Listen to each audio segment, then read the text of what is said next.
తక్కువ నూనెతో మజ్జిగ చారును ఇలా డిఫరెంట్‌గా ట్రై చేయండి. చాలామంది శనగపిండి వేసి చేస్తారు. నేను శనగపిండి లేకుండా మినపప్పుతో ఈ మజ్జిగ చారుని ఎలా చేయాలో చూపిస్తాను. మినపప్పుని ముందు రోజు రాత్రైనా నానబెట్టుకోండి. లేదంటే 4 గంటలు నానినా సరిపోతుంది. ఈ నానబెట్టిన మినపప్పును మిక్సీలో వేసి మిరియాలు, కొంచెం అల్లం ముక్క, అలాగే పచ్చిమిర్చి వేసి ఫైన్ పేస్ట్ లాగా కాకుండా కాస్త పలుకుల్లాగా ఉండేలాగా మిక్సీ పట్టుకోండి. ఇప్పుడు ఈ రుబ్బుకున్న ఈ మినపప్పు ముద్దను పక్కన పెట్టేసుకొని, దీంట్లో నుంచి మనం ఒక స్పూను రుబ్బుకున్న మినపప్పుని ఒక గిన్నెలోకి వేసుకోవాలి.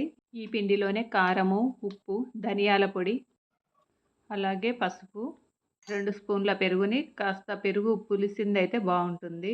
బాగా పుల్లగా కాకుండా కొంచెం పులుపుంటే సరిపోతుంది.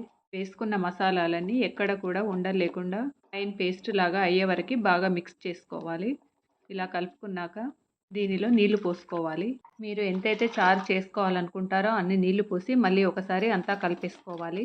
ఇప్పుడు ఒక కడాయి తీసుకొని అందులో నూనె వేసి, నూనె వేడెక్కాక జీలకర్ర, ఆవాలు, కొన్ని మెంతులు, కొద్దిగా ఓమ, ఇంగువ, ఎండుమిర్చి వేసి వీటిని కొద్దిసేపు వేపుకోవాలి. ఇవి కొద్దిగా వేగాక ఇప్పుడు మనం సన్నగా కట్ చేసుకున్న ఉల్లిపాయలు, కరివేపాకు వేసి కొంచెం సేపు వేపుకోవాలి.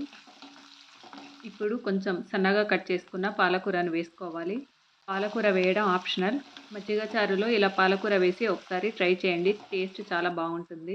ఇలా ఉల్లిపాయలు, పాలకూర ఇలా నూనెలో బాగా వేగాక కొద్దిగా పసుపు వేసుకోవాలి. ఇప్పుడు పసుపు వేసాక ముందుగా కలిపి పెట్టుకున్న మజ్జిగను ఇందులో పోసుకోవాలి. ఇప్పుడు మంటను హై ఫ్లేమ్లో పెట్టి మజ్జిగను స్పీడ్గా కలుపుకోవాలి.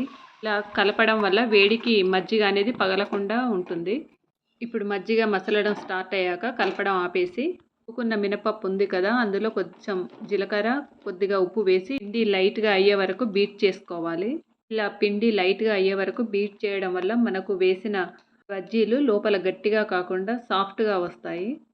ఇప్పుడు ఈ పిండిని మసులుతున్న ఈ మజ్జిగలో చిన్న చిన్న బజ్జీల్లాగా వేసుకోవాలి. మనం పునుగులు ఏ సైజులో వేస్తామో ఆ సైజులో వేసుకోవాలి.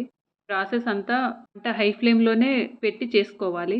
ఇలా బజ్జీలన్నీ ఒకదానికి ఒకటి అంటుకోకుండా దూరంగా వేసుకున్నాక వెంటనే కలపకుండా వీటిని ఇలాగే వదిలేయాలి.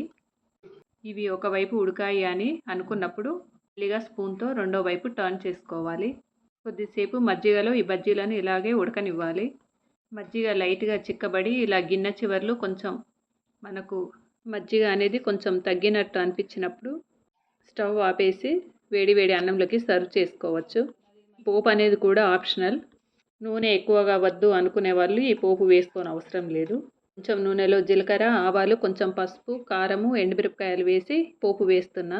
ఎక్కువ నూనె వద్దనుకుంటే మీరు ఇది వేసుకోని అవసరం లేదు.